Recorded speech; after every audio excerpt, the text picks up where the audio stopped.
This episode of Get Outta Here, the AP Travel Podcast, is sponsored by Carnival Corporation, the world's largest cruise company with 10 of the world's leading brands, including Carnival Cruise Line, Cunard, Holland America Line, Princess Cruises, and Seabourn.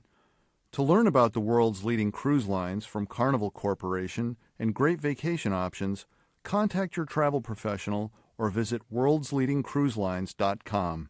It's Get Outta Here. I'm Warren Levinson.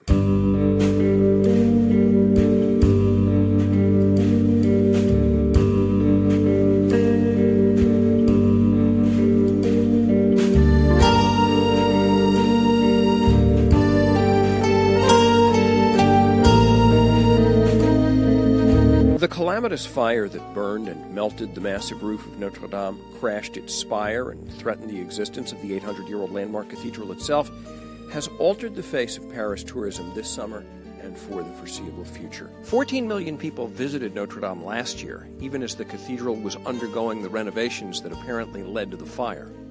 And while it is true that visitors can be and are being diverted to other grand churches in Paris and beyond, none carries the history and symbolic weight of Notre Dame.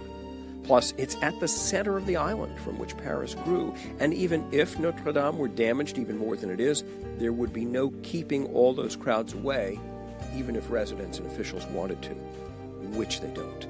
To update us on what's happening and not happening in Notre Dame this summer, we've enlisted Thomas Adamson. He's a correspondent in the AP Paris Bureau. Tell me what's happening around Notre Dame now. If I wanted to go to the neighborhood, what would I see?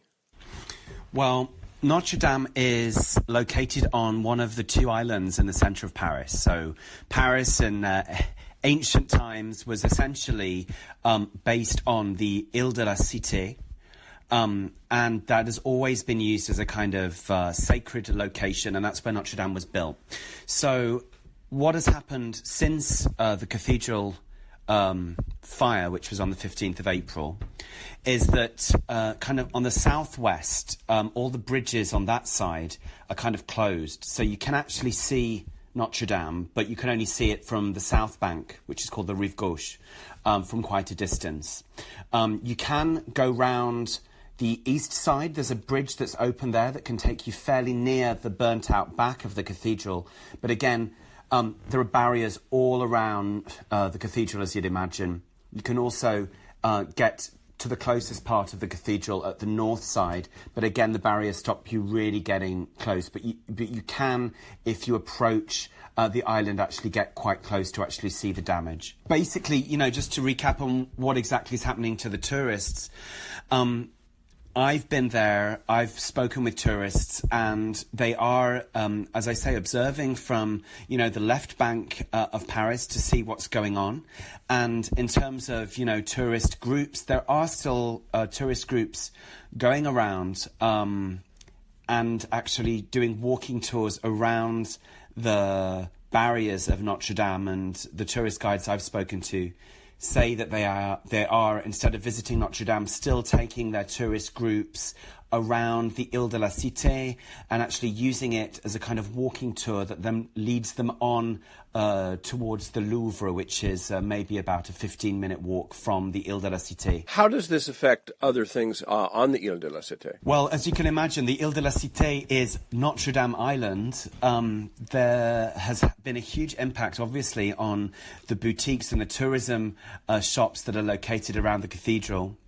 I've been to speak with several of the shop owners who have been, telling me really the stories of, how much this fire has impacted their business. The tourists don't really know what is open and what is closed, so they haven't actually had a chance to note if any disaster tourism has taken up, but they do know that they have had a huge hit in terms of their monthly sales. Right, in terms of people coming to buy stuff or sit in cafes nearby, or that sort of thing.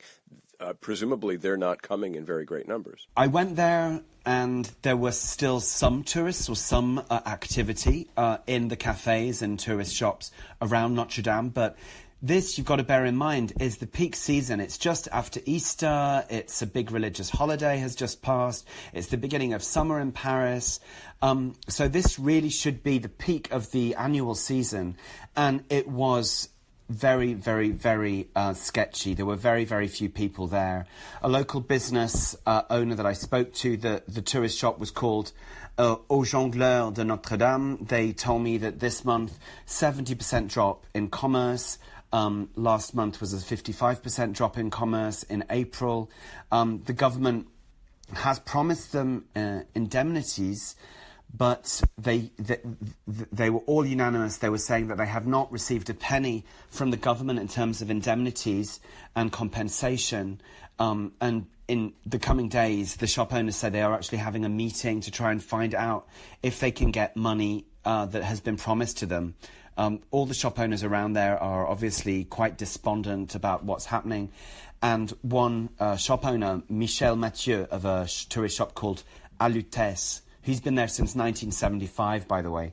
He was quite worried, and he said, that this shop, he's been here for in excess of 40 years, and he said that not only is there, a month-on-month drop in sales up to 60% for him, he said this problem isn't going away. Emmanuel Macron, the French president, has given a 5-year deadline to rebuild Notre Dame, but the mood is very, very grey at the moment, and they say that this is a long-term problem and this is going to impact them in the long term. They're going to have to think of solutions to try and recoup this lost revenue. And there are quite a number of people, of course, who did lead tours of Notre Dame, both professionals and volunteers, etc. What are they up to? Well, I spoke with the Notre Dame officials to find out exactly what is happening to the tour guides that would, lead these myriad tours each day in Notre Dame, obviously one of Paris's most visited tourism sites. I was told there are some 110 visits a day, or there was at least, that were led by volunteer tour guides as part of an organisation called CASA. And there were 40 school group guides per day. These volunteers are currently pursuing other projects. The other kind of tourist guides that were operating in Notre Dame were the private tour guides. Now, these tourist guides I've spoken to told me they are still operating as part of the one-day trips that they do, tours to Notre Dame and its environs. Basically, the now one-day tours for tourists that are operating, they go on a day tour that comprise the Louvre, Montmartre and the Eiffel Tower. And the fourth part of this tour was Notre Dame. Now that fourth part, that Notre Dame part, is basically becoming a walk-around tour, as I explained previously, and they're just taking the tourists around. In a sense, it is a kind of disaster tourism. They're taking it around the site and the Ile de la Cité, and they stop off at the Sainte-Chapelle, which is another very famous chapel church, which is a stone's throw from Notre Dame on the Ile de la Cité. Right, so if you're going to Paris and you're determined to get some version of Notre Dame, it's best to imagine that you're going to kind of get a gander from a distance. Absolutely. The tourist guide said that the tourists very much still want to see Notre Dame. And let's bear in mind, this fire, although heralded as a disaster, and of course it was, spared the front stone facade of the cathedral. So the front facade of the cathedral, with its big pillars and towers, is still extremely beautiful and extremely visually arresting. You can still see that in all its glory from the other side of the river. And is there spillover, an effect on places like Montmartre? Just to put it in American terms, it sounds to me a little like you were planning to come see the New York Yankees, and instead at the last minute we're switching you and you're going up to see the AAA Rochester Red Wings, to go to Montmartre or Sainte-Chapelle instead of Notre Dame. But what is it like for people? Are they seeing some spillover? That's certainly a funny comparison. I've been told by the Notre Dame officials that there's been a surge in tourists at the Sacre Coeur, which is, of course, the big, imposing cathedral at the top of Montmartre, which is, of course, on a hill. So the tourists that would have been otherwise visiting Notre Dame, now it's closed, seem to be congregating around the Sacre Coeur and visiting that beautiful church as part of their tour in the Montmartre area, which of course is very famous with tourists and has, its own cafe life and has its specific artistic and a cultural history up there. So that's obviously taking the tourists that would have gone to Notre Dame. We're talking with Thomas Adamson in the AP Paris Bureau about what things are like in the wake of the big fire that destroyed the roof at the Notre Dame Cathedral in April.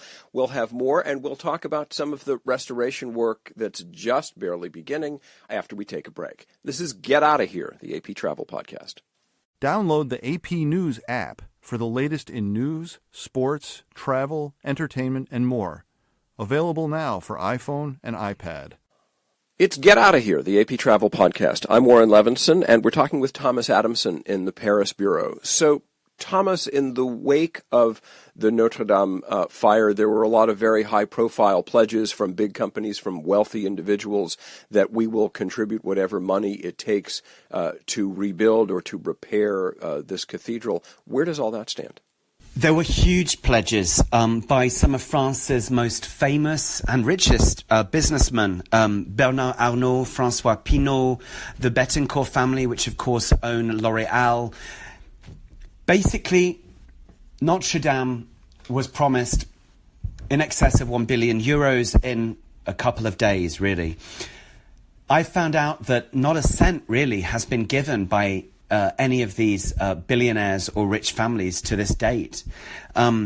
Cathedral officials have told me that essentially these big businesses are waiting to find out exactly what the construction plan is before they sign their checks.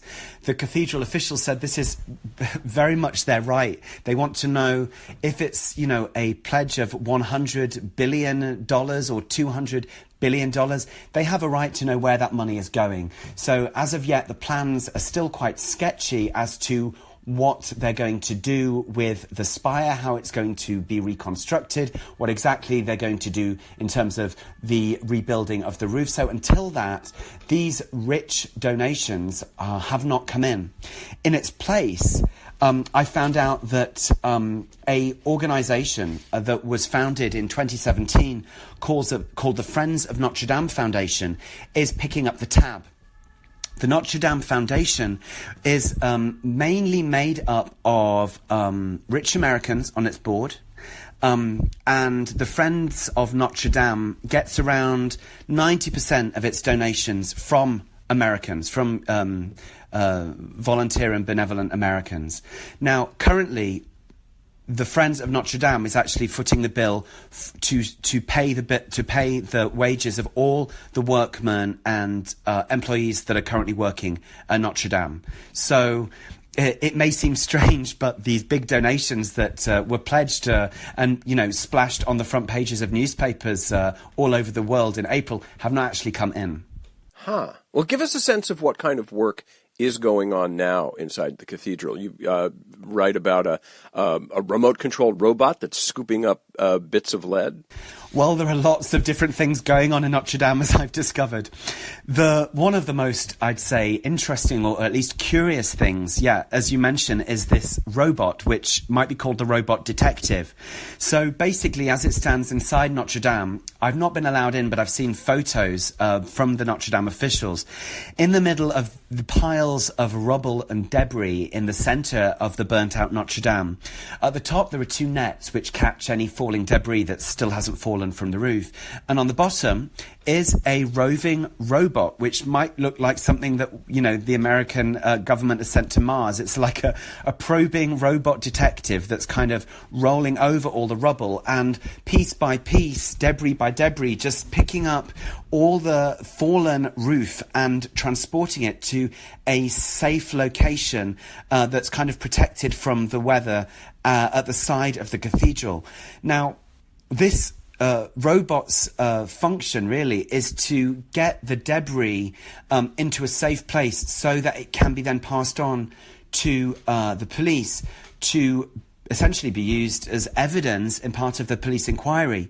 Bearing in mind, no one really knows what was the origin of this fire at this point, and any piece of this rubble or debris could harbour key clues as to what started it. So the robot is particularly interested in anything like electrical cabling, any wires, because when the fire broke out, there was scaffolding at the top of the spire that was being used by workmen, basically to carry out the restoration of the scaffolding. And one of the potential leads was, is this an electrical short circuit? Was it an electrical error that actually caused the spark that set fire to Notre Dame in the first place? The other thing that's really interesting that's going on is also due to a rather strangely named robot that's called a sucker.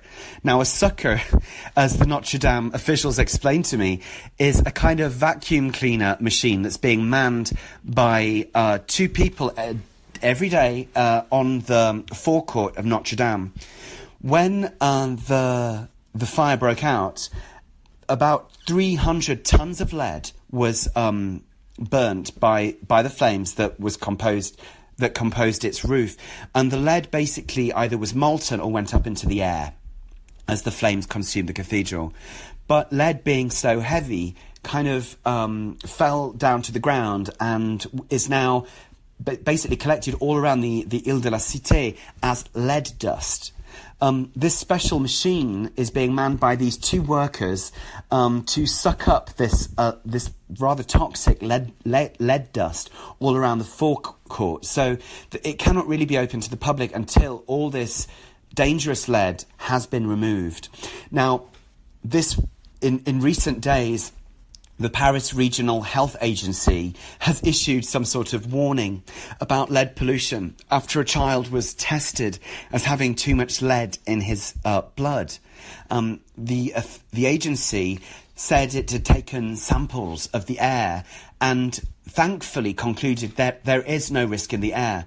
The risk instead is perhaps actually on the ground, because lead, as I said, is heavy. It has sunk to the ground, and they issued a recommendation that all pregnant women and children under 7 that live on the Ile de la Cité have blood tests to check the lead levels. I spoke to an official at the agency who told me that this recommendation was given essentially because children are prone to playing on the ground, and so if the danger is now to be found in the dust, then as a precautionary measure, these children and pregnant women need to just have this blood test to check that all is in order in terms of the lead content in their blood. Elsewhere, there is already a huge restoration and cleanup process in order. 130 other workers, in addition to these 2 people working the vacuum machine outside, 130 other workers are involved in the cleaning of the cathedral every day and on restoration preparations.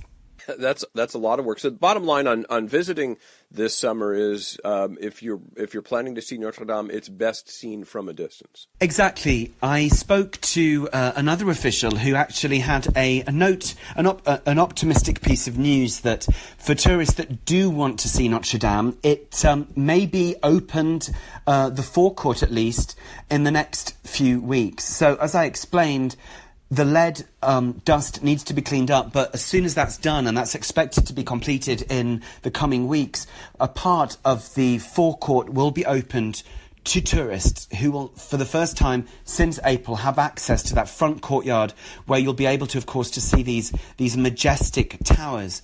Now, the official also told me that one of Notre Dame's most famous works of art, which was actually saved during the fire, might be brought out on display to the public into this forecourt as soon as the end of June. I'm talking about a life-size stone statue called the Virgin of Paris.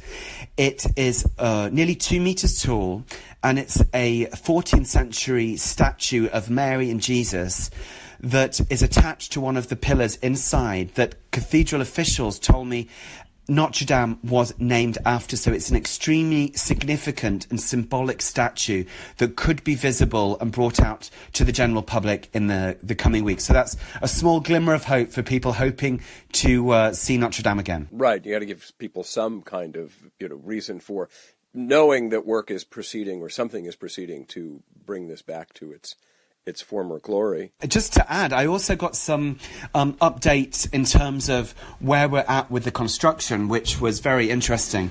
First of all, if anyone is interested, they are creating a wooden walkway right now to get the workmen access to remove the scaffolding, the pre-existing scaffolding that was in place before the fire to aid restoration of the spire. So if you've been reading up on this, you'll know that there was a big, long overdue restoration underway to restore the spire. Now, that produced some 250 tons of scaffolding that was burned out during the fire and that remains in place. So any tourist going around Notre Dame will see this gargantuan mass of scaffolding that's at the top. Now, that's one of the first stages in the restoration process. That's where the restorers are now trying to target. So they're going to remove the scaffolding, and then the next step after that is to remove a small temporary plastic sheet known as the umbrella, which was put in place very early on to replace the burnt-out roof. Notre Dame has no roof, so they were basically trying to stop rain and other elements causing further damage inside. And they want to replace that with a bigger, semi-permanent, more robust type of a plastic covering or umbrella. And once that has been put in place, then they will be able to start the reconstruction of the roof and the vaulting. And they're going to start with the restoration of the middle vault, and that apparently will be the first stage of the reconstruction. And the Friends of Notre Dame are paying for this first stage. They've just made their first payment to Notre Dame of 3.6 million euros in June, and that will be to pay the workmen's salaries for this first stage of restoration. One of the biggest controversies after the fire at Notre Dame was a pledge by the Prime Minister of France, Edouard Philippe, to open up the design of the burned-out iconic spire to a contest. So opening really the design of France's most iconic spire to the best proposal and the best design. I've spoken to Notre Dame officials who have told me it's not so simple. Essentially, Notre Dame is a very unique cathedral. Unlike big cathedrals around France, like Cathedral at Amiens or the Cathedral at Chartres, Notre Dame is on an island, and that meant that the foundations of Notre Dame are very, very shallow. They're only about 6 meters deep, apparently, which is extremely shallow for a cathedral of its size and of its weight. Basically, what that means is that Notre Dame needs a minimum weight as a roof to essentially hold the edifice in place. And if the roof does not meet its minimum weight requirements, there is a risk that Notre Dame could move and slip. And essentially, being next to the Seine River, that has considerable repercussions. Yeah, I guess so. So there are certain specifications. A lead and wood roof is ideal, whereas something like glass might not be suitable because of its relative lighter weight. In any case, the contest has not been open, so really watch this space. Wow, so it's like, there's 300 tons of lead in the roof. It wasn't just because it was old kind of construction. It was literally a structural thing to keep keep the whole edifice in place. Well, thank you very much, Thomas. I really appreciate it. Thomas Adamson is a correspondent in the Associated Press Bureau in Paris. And now, my favorite trip.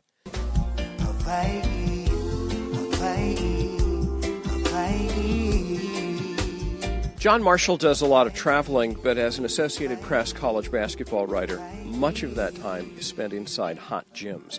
But not long ago, Marshall spent 4 days taking in the outdoors, the natural splendors of the Hawaiian island of Kauai. Oh, and by the way, the golf was great. So, John Marshall, you took a golf trip recently to Kauai. There's a lot of really good golf in Hawaii, but Kauai stands out. How come? I go over there every year for the Maui Invitational, the college basketball tournament, and I've played a lot of the courses in Maui several times, and they're really good courses. But the ones in Kauai, I guess because of the scenery, Kauai is, I guess, unspoiled maybe still in a sense. Some of the other islands are a little touristy, and the courses there are kind of, There's several that are right along the ocean.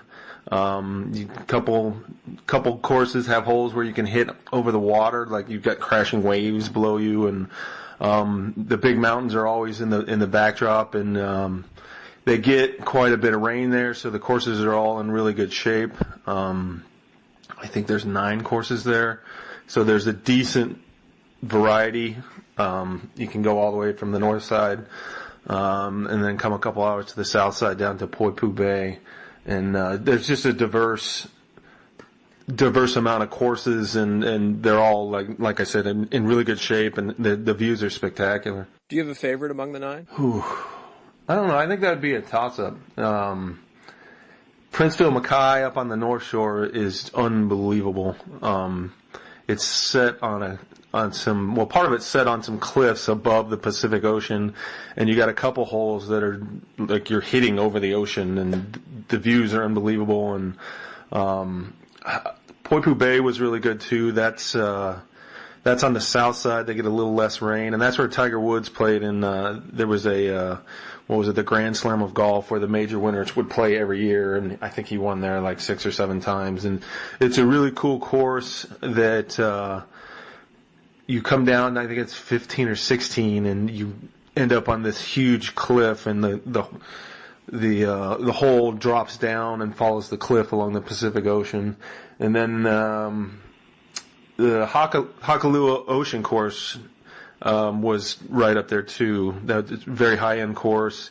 I think it's got 4 holes along the ocean, and it's at the point of a bay near Lihue, which is the big city in Kauai, and just unbelievable views, and a really cool golf course. The views ever distracting when you're on the course? Yeah, I think there tends to be, on some of the holes along the ocean, there tends to be delays in the groups in front of you and in your own group, because people are standing on the edge of the cliff and taking pictures and looking out at the right time of year. You're looking out at whales or dolphins, and it tends to slow things down a little bit just because people want to take in the beauty. I could just imagine it. It does seem really cool. So what is it like going to play instead of going when you've got a little bit of time off covering the Maui basketball tournament? It was awesome. I mean, usually when I first started covering Maui, I went out like the Saturday before the news conference on Sunday, and I spend 12 hours a day in the gym. I'm like, well, I can't do this again because I don't even have time to go into the ocean or do anything. So I started going out like 4 or 5 days early, and my birthday is usually the week before, and I would play golf and swim and do all the touristy things. But this past year, a friend of mine had a connection and knew some of the golf people there, so I went out and just decided to go to Kauai this time, and that's pretty much all I did was it 4 days of golf. I mean, there's some really cool things to see in Kauai, but this was just a golf trip with a couple of buddies, and it was amazing to just play golf for 4 straight days and not really do anything else.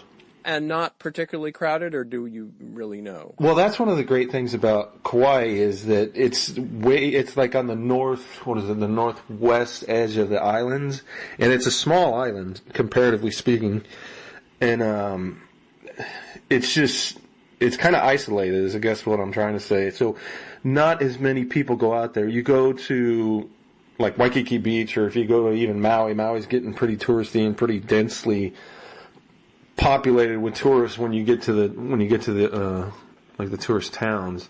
And Kauai is still there's one stretch where you're going from Lihue to the south side of the island, like Poipu Bay, where if you come at the wrong time of day, you kind of get stuck in a little traffic. But for the most part, it's not crowded at all. Just the island itself and the golf courses. Like I went off by myself. They couldn't find anybody for me to play with at Poipu Bay, and I just went around and played in like 2.5 hours. So you really don't have the crowding that you get, especially like I live in Arizona, and you get high season here, and every golf course is crowded. And you can go out and take your time, or you can go out and rip through the course without having to worry about the crowds. It seems almost beside the point to ask, but how did you shoot this trip? The views were spectacular. No, I didn't. I wasn't playing particularly well, but it was fun. I mean, I hit some good shots. Hit a really good shot with the head pro. I didn't play particularly well at Hakalua, but I hit a really good shot and ended up getting eagle, so that was kind of the highlight of the trip. There you go. No, that's my feeling about golf, is you'll hit the ball 80 or 90 or 100 times, and maybe 5 of them will feel really good, and that's what gets you to go back. Right. John Marshall, thank you so much. It's really been a pleasure. Thanks a lot. John Marshall is an AP sports writer based in Phoenix. College basketball is his main beat, but he got some time off to roam the paradisical golf courses of the Hawaiian island of Kauai. And that's the show. Get Outta Here is a production of the Associated Press under the supervision of Nikessa Moody and Peter Costanzo. I'm Warren Levinson. We'll see you next time.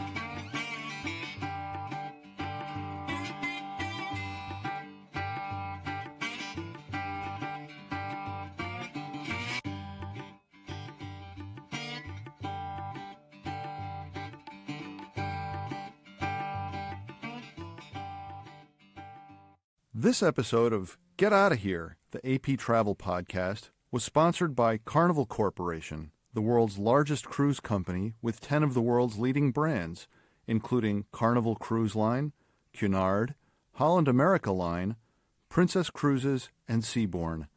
To learn about the world's leading cruise lines from Carnival Corporation and great vacation options, contact your travel professional or visit worldsleadingcruiselines.com.